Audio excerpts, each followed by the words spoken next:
Bon, ne ka faamuya la comité stratégique de bɛ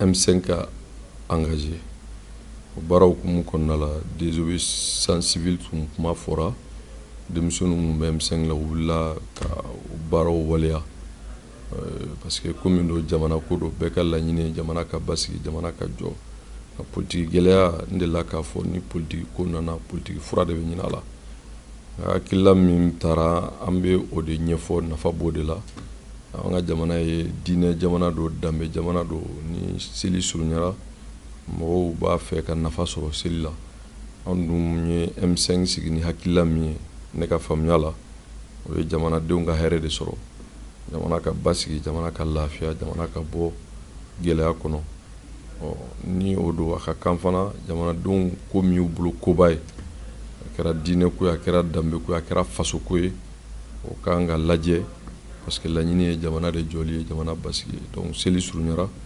M5 kɛrɛfɛ ye kunu tɛnɛndonya la k'a fɔ seli surunyara hakili nana ye k'a fɔ seli ɲɛkɔrɔla ka kan an ka baara dɔw sonsoro jamanadenw yɛrɛ kama parce que an bɛ ko min na an delila k'a fɔ M5 fanga t'an na koyi an fanga ye peuple de ni peuple ka laɲini ye fɛn min ye peuple ka hɛrɛ ye fɛn min ye peuple bɛ se ka hɛrɛ sɔrɔ fɛn min na o hakilila de kan ka waleya donc seli ye jamana ka ko de ye anw ka jamana degelen don ka seli kɛ hakilila ni laɲini mun na o ye basigi o ye lafiya ye o ye mɔgɔw ka se ka u ka denbayaw ka musakaw sɔrɔ o hukumu kɔnɔ donc ni wɔyɔ tɛ ta donc hakilila min taara ka fɔ ka baara ninnu ɲɔngiri fo seli ka tɛmɛ vraiment n bɛ n yɛrɛ y'o la en tant que dirigeant du M5 RFI mais en tant que coordinateur général de la CEMAS o hakilila ɲuman ye parce que anw bɛ kɛlɛ min na mɔgɔ ko kɛlɛ tɛ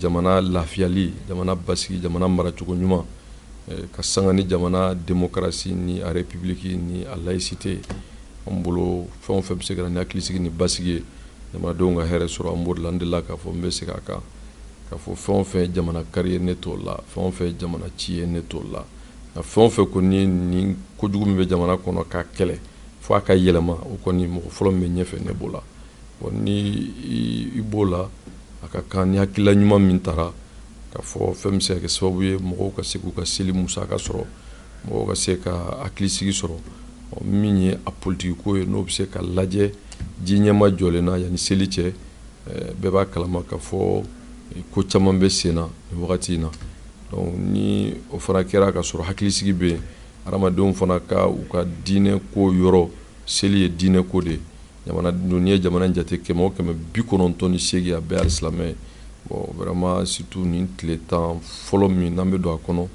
hɛrɛ caman de b'a la batow la ala ɲɛsira la parce que ne ye silamɛ de a ka kan n ko intégrer silamɛya b'a ɲini an fɛ nin tile tan fɔlɔ in an ka hɛrɛ baaraw caya an ka sarakatiw caya an ka sinjitigiw caya an ka sunw kɛ an ka seliw kɛ an ka kuranɛ kalanw kɛ o y'a diinɛ yɔrɔ ye mais adamadenya yɔrɔ yɛrɛ fana na mɔgɔ caman bɛ yen bi u b'a fɛ ka hakilisigi sɔrɔ u ka se ka taa u ka seli musakaw ɲini dɔw fana bɛ yen u b'a nafasa mais u fana b'a fɛ u k'u dahirimɛ sɔrɔ donc anw bolo vraiment ni hakilila ɲuman ye an b'a lafasa an b'a ɲini bɛɛ fɛ mɔgɔ mɔgɔ kɔni b'i yɛrɛ ye M5 de la tiɲɛ yɛrɛ n'i ta ye M5 ko ye o tuma min fɔra i ka da ye bɛɛ ka kɛnɛw bila bɛɛ ka sirabaw bila bɛɛ ka fɛn bɛɛ bila fo ni M5 RFI ye mot d'ordre kura min di o de ye laɲini ye parce que M5 sigikun tɛ dɔwɛrɛ ye dɛ jamana de ka jɔ jamana ka basigi élection ka kɛ tiɲɛ kan jamana ka mara tiɲɛ kan mɔgɔw ka se k'u ka hakɛ sɔrɔ yɛrɛsagokɛ ka bɔ a la jamana maracogo ka kɛ jamanadenw sago ye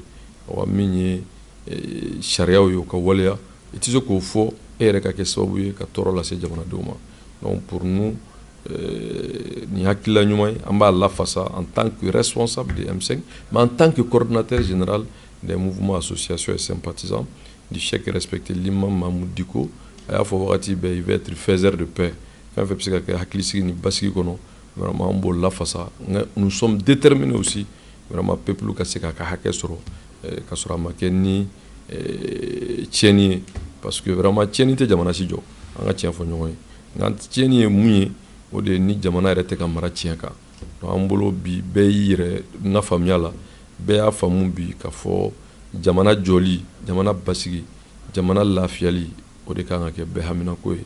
Au-delà des récriminations, au-delà des passions, l'essentiel c'est de sauver le Mali parce qu'an bɛɛ ka hɛrɛ b'o de la. Donc an bɛ Ala deli vraiment ni tile 10 fɔlɔ min n'an bɛ don a kɔnɔ, Ala ka kɛ hakilisigi, Ala ka kɛ basigi ye. Ayisa n bɛ segin a kan minnu fatura, Ala ka hin'u la, minnu jogina, Ala ka nɔgɔya k'u ye. An bɛ profiter fana, n tun ye layidu dɔ ta k'a fɔ ni Ala sɔnna, komi a b'a kalama k'a fɔ mankan in na ne yɛrɛ ye gɛlɛya caman sɔrɔ a la, nka faso ko don, ne ta ka dɔgɔ puisque dɔw sara, dɔw jogina, bon vraiment degun caman b'u kan. Donc an bɛna wuli ka jɔ kɛ an seko damayira la ka se ka s'u ma, ka fɔ an ma ɲin'u kɔ, wa an n'u bɛɛ bɛ ŋaniya kelen na. U sara jamana ko de la, u jogina jamana ko de la. An yɛrɛ fana minɛna k'an datugu jamana ko in la, an ma sonyɛni kɛ, an ma bi mɔgɔ kan, an ma kojugu wɛrɛ kɛ.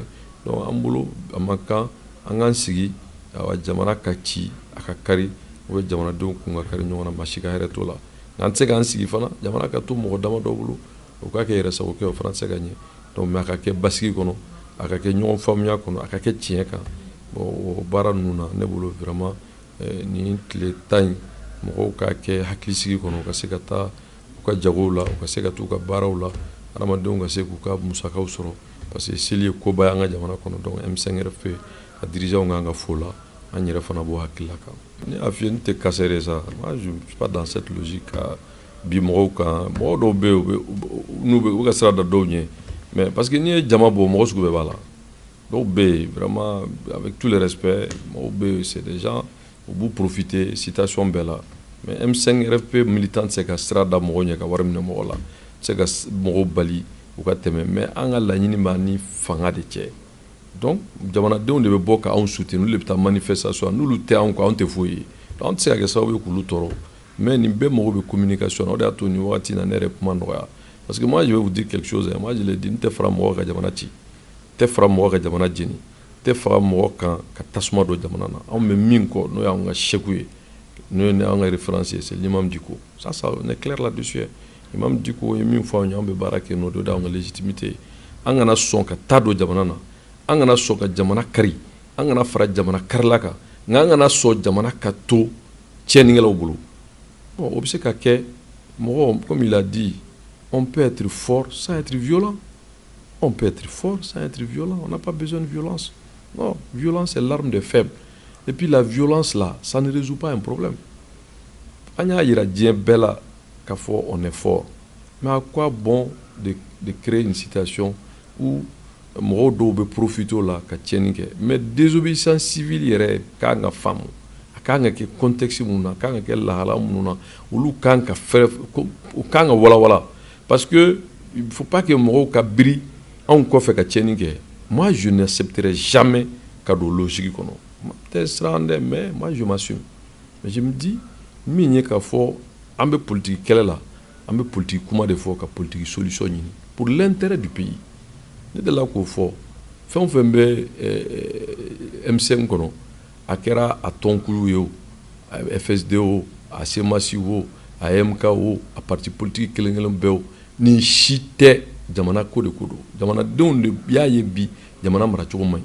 O de y'a to kuma min bɛ fɔ u b'u yɛrɛ la. Mais jamanadenw ka wuli ka jɔ tɛ an ka jamana ci, an ka jamana kari, an ka tasuma wuli jamana na. Non, ni tasuma wuli jamana na, jamana bɛ balo cogo di? Non, jamana kari tɛ o. N'i ye jamana kari, i b'o k'i yɛrɛ de kari.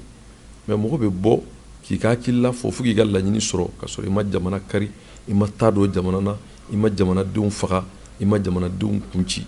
Parce que moi je condamne la violence sur toutes ses formes. De tout là.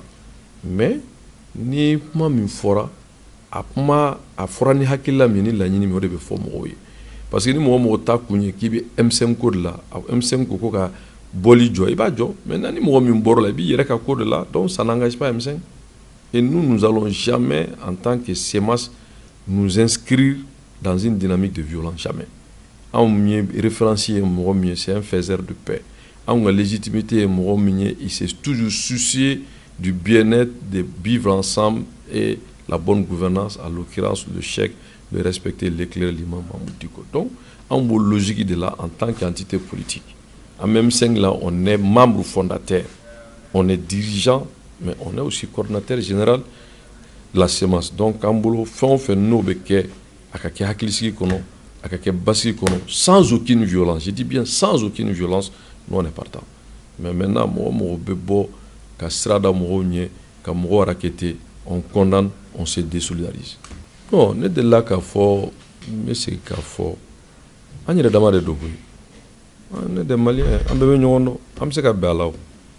An yɛrɛ dama don walayi si ni bɛɛ sɔnna ka jamana ko kɛ priorité a walayi an bɛ bɛn a la. Je crois ça. Mais ni a fɔra ko mɔgɔ dɔw bɛ na an dɛmɛ an sigi ɲɔgɔn don an n'u bɛɛ ye jamana kelen. Ni Côte d'Ivoire ta ni bɔra Mali kɔnɔ maliyɛn ka ca jamana min kɔnɔ ni jamana bɛɛ o Côte d'Ivoire de ye o. N'i ye Sénégal ta Sénégalais caman bɛ yan f'a bɛ fɔ wɔlɔfɔbugu maliyɛnw fana bɛ yen. Bon vraiment an yɛrɛ dama de don quoi. Niger fana a b'o cogo kelen na. C'est ce pays voisin, on est les mêmes peuples, les mêmes cultures. Bon, en nous fana, on peut s'en faire que en nous bon, vraiment c'est les mêmes pays. Nous n'en avons qu'un demain. On te bâti, on te malé quoi, on y a fana mo chaman demain, voiture dola. Nous demain c'est que soit avec la niaklisiki de bâti, il y a pas de problème. Mais nous boulot en tant que Maliens, nous-mêmes, on se gagne en femme, qu'à se regarder ça a toujours été ma conviction. Mais bon, comme il y a mon corridor. Moi je pense que fɛn fɛn bɛ se ka kɛ sababu ye ka na ni basigi ye ka na ni bɛn ye ka na ni jamana maracogo ɲuman ye o bɔra yɔrɔ o yɔrɔ ne b'o dynamique la n b'o appuyer n bɛ tugu o kɔ. Donc pour moi en soi kojugu tɛ n'a bɛ se ka kɛ sababu ye ka jamanadenw dɛmɛ an ka ɲɔgɔn faamu an ka bɛn an ka bɔ kɛlɛ kɔnɔ tiɲɛ kan donc problème tɛ.